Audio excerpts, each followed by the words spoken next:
Perkenalkan, nama saya Ahmad Zulfani Tawakal dengan 3 NIM belakang 085. Di sini saya akan memulai presentasi kelompok 4 dengan judul The Lean Startup: How Today's Entrepreneur Use Continuous Innovation to Create Radically Successfully Business, dengan anggota kelompok yang pertama yaitu 1. Nabila Farsyanida dengan 3 NIM belakang 069, yang kedua Fahrizal Habil Huda dengan 3 NIM belakang 050, dan Fira Rahmania dengan 3 NIM belakang 071. Untuk materi yang pertama yaitu What exactly is entrepreneur? Pengusaha yang beroperasi dalam organisasi yang mapan bisa juga disebut sebagai entrepreneur karena ia hadir untuk membangun startup di dalam perusahaan yang lebih besar. Entrepreneur memiliki lebih banyak kesamaan dengan komunitas wirausaha yang lainnya daripada yang diyakini kebanyakan orang karena keahliannya dalam mengolah suatu usaha. Sebagai seorang manajer umum yang sebagian besar bekerja di perusahaan yang sangat besar dan bertugas menciptakan usaha baru atau inovasi produk, sangat mahir dalam politik organisasi. Mereka tahu bagaimana cara membentuk divisi otonom dengan laporan laba rugi yang terpisah sehingga dapat melindungi tim kontroversial dari campur tangan perusahaan. Mereka juga dinilai dapat melihat masa depan industri, dilihat dari bagaimana mereka siap mengambil risiko, berani untuk mencari solusi baru dan juga inovasi untuk masalah yang dihadapi perusahaan mereka. Sebagai contohnya yaitu Mark. Ia adalah seorang manajer sebuah perusahaan yang sangat besar. Dia juga pemimpin divisi yang baru-baru ini disewa untuk membawa perusahaannya memasuki abad ke-20 dengan membangun rangkaian produk baru yang memanfaatkan internet. Mark sebelumnya adalah karyawan jangka panjang perusahaan dan manajer yang sukses. Jadi mengolah politik internet adalah salah satu hal kecilnya. Beberapa solusi guna meningkatkan kinerjanya juga telah ia dapatkan seperti mengembangkan teknologi baru. Akan tetapi, Mark belum bisa memastikan dengan baik dalam proses mengubah inovasi menjadi sebuah terobosan nyata. Sehingga seorang wirausaha yang baik perlu memiliki skill yang mahir dalam mengolah usahanya sehingga usahanya dapat berjalan dengan lancar dan juga dapat berkembang dengan baik. Assalamualaikum warahmatullahi wabarakatuh. Saya Fahrizal Habil Huda akan menyampaikan bab 2 yaitu mengenai definisi startup. Startup sendiri adalah institusi manusia yang dirancang untuk menciptakan produk atau layanan baru dalam kondisi ketidakpastian yang ekstrim.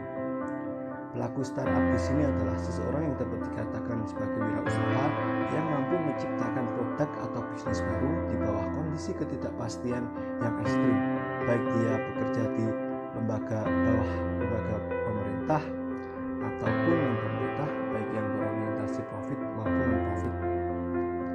Untuk produk atau layanan startup sendiri biasanya berbentuk inovasi baru, dan jika didefinisikan secara luas, produk startup ini mencakup semua sumber nilai bagi orang-orang yang menjadi pelanggan, atau dapat dikatakan semua yang dialami pelanggan dari interaksi mereka dengan perusahaan.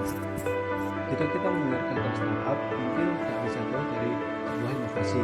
Hal itu dikarenakan startup sendiri banyak memproduksi inovasi baru dalam produk dan layanannya, antara lain dapat berasal dari jurnal ilmiah ataupun menciptakan inovasi baru dari teknologi yang beradab, ataupun hanya membawa produk atau layanan baru ke lokasi baru yang belum mengenal produk terkait. Selain itu, manajemen juga merupakan hal yang sangat penting dalam startup sendiri, di mana manajemen di sini dirancang untuk dapat berkembang dalam ketidakpastian, baik itu seperti masa depan yang tidak pasti, banyaknya alternatif bagi pelanggan, atau laju perubahan yang cepat di tempat startup berkembang. Perkenalkan, nama saya Nabila Farsyanida dengan 3 NIM terakhir 050. Selanjutnya saya akan bahas mengenai kisah Snaptex. Snaptex merupakan perusahaan startup yang bergerak di bidang finance dan teknologi yang diluncurkan pada tahun 2011.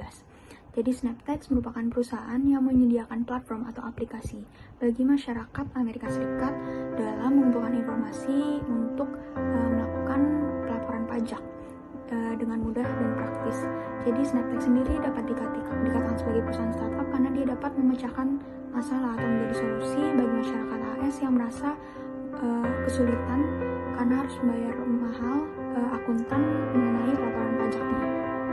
Dan di sini dapat kita lihat bagaimana perkembangan Snaptext sendiri karena dia dalam 3 minggu sudah diunduh lebih dari 350.000 kali. Beberapa poin-poin yang dapat kita ambil dari kisah dari Snaptext, di mana sebagai seorang entrepreneur itu harus memiliki kebebasan dalam mengembangkan inovasi atau ide-ide yang mereka miliki, di mana mereka juga bebas bereksperimen atau mencoba hal-hal baru yang ingin mereka lakukan. Lalu tentu saja ide-ide itu tidak hanya sekedar ide, tapi juga harus dikelola dengan benar. Lalu poin selanjutnya yang dapat kita terima dari kisah Snaptext ini adalah bahwa perusahaan harus terus melakukan pengembangan produk. Jadi perusahaan harus mengetahui strategi apa yang tepat dalam bersaing dengan perusahaan lain.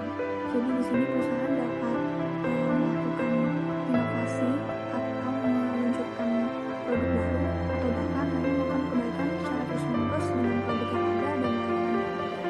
Hal ini juga diikuti dengan mengidentifikasi apa saja kebutuhan dan permasalahan yang terjadi di masyarakat. Sekian presentasi dari saya. Assalamualaikum warahmatullahi wabarakatuh. Perkenalkan, nama saya Fira Rahmania dengan NIM terakhir 071.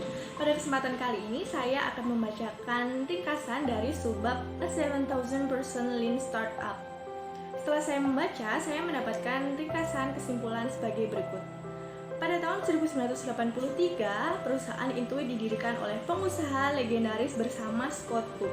Menurut standar tradisional, Intuit adalah perusahaan yang dikelola dengan sangat baik, tetapi mengalami kegagalan karena paradigma manajemen yang berlaku dan dipraktikkan di perusahaan tidak memadai untuk masalah kontinuitas inovasi dalam ekonomi modern. Pada tahun 2009, Cook telah berusaha untuk mengubah budaya manajemen Intuit selama beberapa tahun. Kewirausahaan dibangun dan pengambilan risiko diarahkan ke semua divisi. Masalah sebenarnya adalah dengan para pemimpin dan manajer menengah yang banyak membuat bisnis yang sukses karena analisis. Pemimpin berpikir bahwa mereka adalah analis dan tugas mereka adalah melakukan perencanaan dan analisis yang hebat dan memiliki rencana. Salah satu cara untuk menunjukkan pertumbuhan ekonomi jangka panjang perusahaan adalah membangun pabrik inovasi yang menggunakan teknik Lean Startup untuk menciptakan inovasi yang berkelanjutan.